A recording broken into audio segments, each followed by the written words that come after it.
배우 현빈과 이동욱이 제49회 토론토 국제영화제 레드카펫을 빛냈습니다. 두 배우를 향한 영화 팬들과 이곳 언론들의 관심은 무척이나 뜨거웠습니다. 어제 오후 5시 전 세계 최초로 토론토 로이 톰슨홀에서 상영된 영화 하얼빈에 대한 관심과 환호는 상영관 안에서도 이어졌습니다. 영화 하얼빈은 1909년 하나의 목적을 위해 하얼빈으로 향하는 이들과 그들을 쫓는 사람들 사이에서 펼쳐지는 숨막히는 첩보 드라마입니다. 이 영화는 되게 역사적인 사건을 배경으로 한 이야기지만은 되게 영화적으로 만들려고 노력을 했어요. 특히 비주얼과 사운드, 음악 등 많은 신경을 썼는데 대한익은 참모중장 안중근 의사 역을 맡은 현빈은 실존 인물 연기가 굉장히 큰 부담이라 처음엔 거절했습니다. 감독님과 계속 미팅을 하고 또 수정한 대본을 계속 받아보면서 감독님께서 하시고자 하는 얘기가 와 닿았었고, 그리고 또 문득 그런 생각도 했었어요. 이렇게 훌륭하신 분을 연기할 수 있는 기회가 이렇게 올 수 있는 배우가 또 얼마나 될까라는 생각을 또 하니까 굉장히 영광스럽기도 하고. 극중 안중근과 갈등을 겪는 독립군 이창섭 역을 맡은 이동욱은 무대 인사를 통해 관객들과 반갑게 인사했습니다.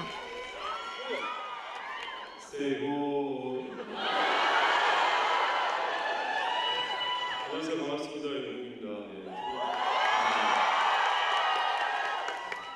토론토 영화제 이렇게 초청해 주셔서 진심으로 감사드리고, 또 우리 훌륭한 감독님과 현빈 배우와 함께 올 수 있어서 더욱더 영광입니다. 관객들과 마찬가지로 어제가 첫 관람이라는 두 배우는 의미 있는 시간이 되기를 진심으로 기원했습니다. 우리나라를 위해서 헌신하시고 희생하시는 독립군들의 감사한 마음과 그리고 그분들의 어떤 진심을 주를 담아 관객분들에게 전달해 드리고 싶어서 한시간 정말 진심을 다해서 촬영을 했습니다. 즐겁게 보시길 바라고, 또 영화가 담겨있는 의미도 한 번 더 깊게 생각해 주시면 진심으로 감사하겠습니다. 일제강점기를 배경으로 한 영화가 영화제 갈라 부문에 초청되는 건 드문 일로 이날 프리미어 상영회에는 올리비아 차오 토론토 시장도 참석했습니다. 영화 하얼빈은 몽골과 라트비아, 한국에서 극한의 환경에서 촬영됐습니다. 그래서인지 레드카펫에서 만난 현빈은 꼭 극장에서 영화를 봐줄 것을 강조했습니다. 굉장히 다양한 곳에서 자연을 배경으로, 그 광활한 자연을 배경으로 찍은 씬들이 많아요. 근데 그것들은 꼭 영화관에서 보셔야 생생하게 눈으로 담으실 수 있으니까 많은 분들이 극장에서 보셨으면 좋겠어요. 어제 첫 시사를 마친 현빈과 이동욱은 오늘은 관객들과 특별한 대화의 시간을 가졌습니다. 영화 하얼빈은 오는 수요일 오후 5시, 토요일 오후 6시 30분 스코샤 극장에서 상영됩니다. 얼티비 뉴스 손희정입니다.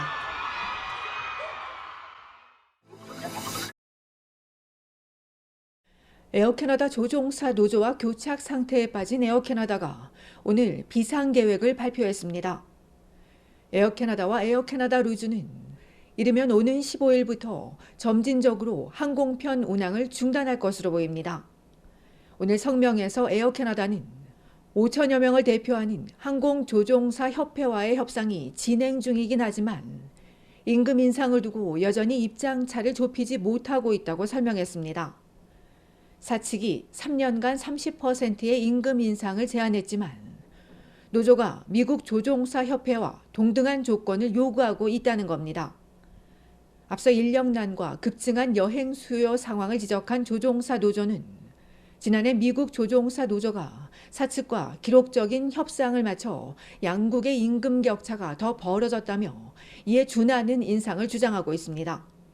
지난해 델타와 유나이티드 아메리칸 항공 조종사 노조는 4년간 34에서 40%의 임금 인상을 포함한 단체 협약에 합의한 바 있습니다.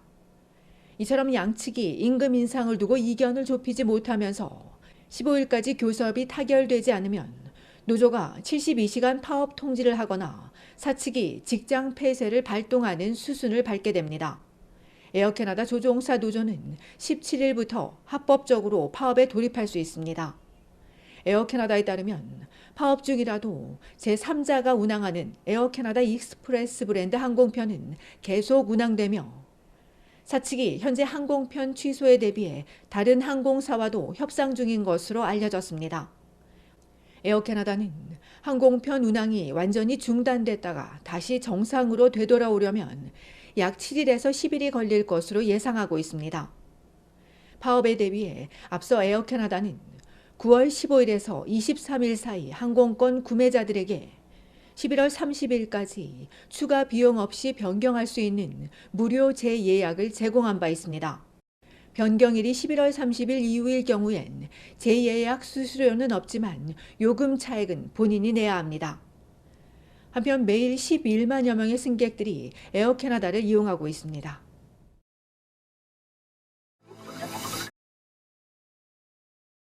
온타리오주에서 1967년 이후 처음으로 광견병 환자가 발생했습니다. 지난주 금요일 온주보건부는 북부 브렌트포드 브렌트 지역에 거주하는 주민이 광견병에 감염돼 입원 중이라고 밝혔습니다. 당국에 따르면 이 환자는 서드버리 북쪽 티미스카밍 인근 고안다 지역에서 광견병 바이러스를 가진 박쥐와 접촉한 뒤 감염됐습니다. 당국은 광견병이 사람 간에 전염된 사례는 없지만 만일을 대비해 환자를 격리한 뒤 치료 중이라고 전했습니다. 당국은 광견병 노출이 의심되면 빨리 비누와 물로 해당 부위를 씻고 광견병 면역제를 투여하며 신속히 백신을 접종할 것을 당부했습니다. 캐나다의 광견병 사례는 1924년 이후 26건으로 매우 드문 것으로 알려졌습니다.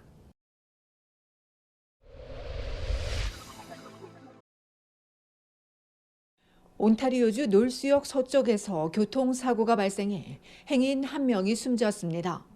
오늘 아침 6시 15분경 웨스턴 로드와 스틸스 애비뉴 웨스트 교차로에서 길을 건너던 40대 남성이 차에 치여 중상을 입고 병원으로 이송됐으나 결국 숨졌습니다. 경찰이 현장에 남은 운전자와 목격자 등을 상대로 정확한 사고 원인을 조사하고 있습니다.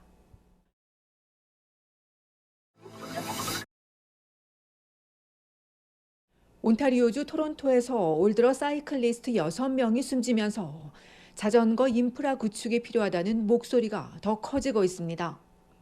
그제 토론토에서는 지난달 에토비코에서 숨진 26세 여성을 추모하는 행사가 열렸는데 이 행사에 참가한 사람들은 지난해는 자전거 사망자가 단 1명이었는데 올해 벌써 6명이 목숨을 잃었다며 사이클리스트의 도로 안전을 위해 시 당국이 적극 나서야 한다고 촉구했습니다.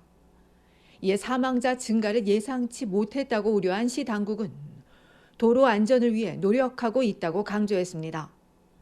이런 가운데 20대 여성 사망 사고와 관련해 앞서 부주의 운전으로 인한 사망 또는 신체적 상해 혐의로 운전자가 입건된 것으로 알려졌으나 현재 조사만 진행 중인 것으로 전해졌습니다.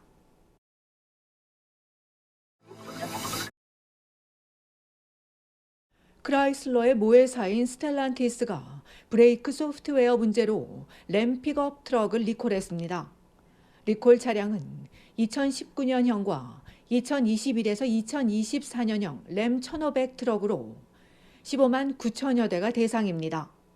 소프트웨어 오류로 트럭의 어댑티브 크루즈 컨트롤과 전방 충돌 경고 표시 등 시스템이 시동 켤 때 작동하지 않으면서 충돌 위험을 증가시킬 수 있다고 밝힌 사측은 이번 조치와 관련해 아직 사고는 보고되지 않았다며 해당 차주에게 통지하고 소프트웨어를 업데이트해 줄 예정이라고 전했습니다.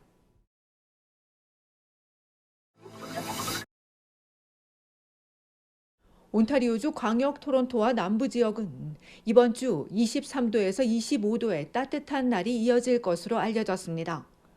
지난 주말 아침 기온이 한 자릿수까지 떨어지며 쌀쌀한 가을 날씨를 보였으나 내일부터 낮 기온이 오르면서 23도에서 25도, 체감온도는 27도까지 오르고 목요일과 금요일에는 체감온도가 30도를 웃돌 것으로 예보됐습니다. 환경성은 이번 달 기온이 자주 변하지만 캐나다 대부분 지역은 예년과 비슷하거나 약간 높을 가능성이 높다고 예측했습니다.